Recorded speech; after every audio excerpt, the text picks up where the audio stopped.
You remember what it was like in school. It was boring. You sat in class, memorized as much as you could, and tried to pass a test at the end. But is that good enough?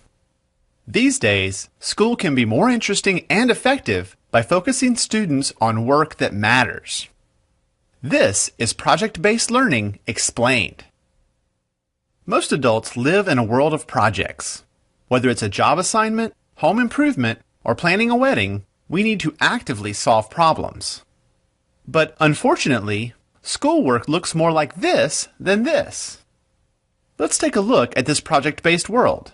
Meet Claire. She was recently presented with a challenge.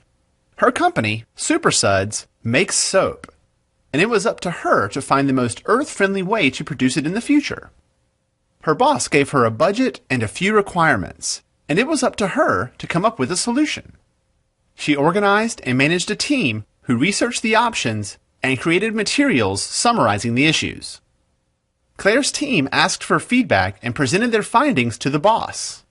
Claire came out of the project looking like a rock star, and she learned a lot about green products.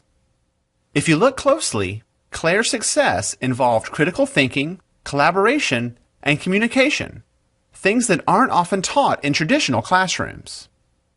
The world needs more Claires, so how do we get them? The answer is project-based learning, or PBL. By focusing students on a project, teachers put them on a path that deepens their knowledge and builds skills they'll need in the future. Here's what I mean. Mr. Simmons has always been a good science teacher, and his students do well on Friday's tests. Unfortunately, what they learned was gone by Saturday morning. That wasn't good enough for him. Soon he learned about project-based learning and decided to give it a shot. Mr. Simmons got the idea for his first project on microorganisms when nearly half of his students were suddenly absent with the flu. He asked his students why they thought so many of their classmates got sick at the same time. That lively discussion produced a lot of good questions and a list of things the kids wanted to know.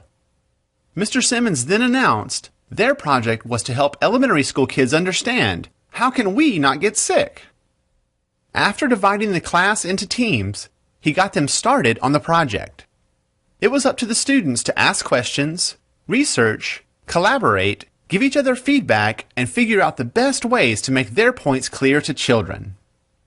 One team chose to make an educational video on the connection between hand washing and avoiding the flu. Another chose to create posters to show how viruses spread. The project teams showed off their final work to an enthusiastic audience of parents and their children at a nearby elementary school. Sitting in the front row was our good friend and local rock star Claire, who saw a bit of herself in the students.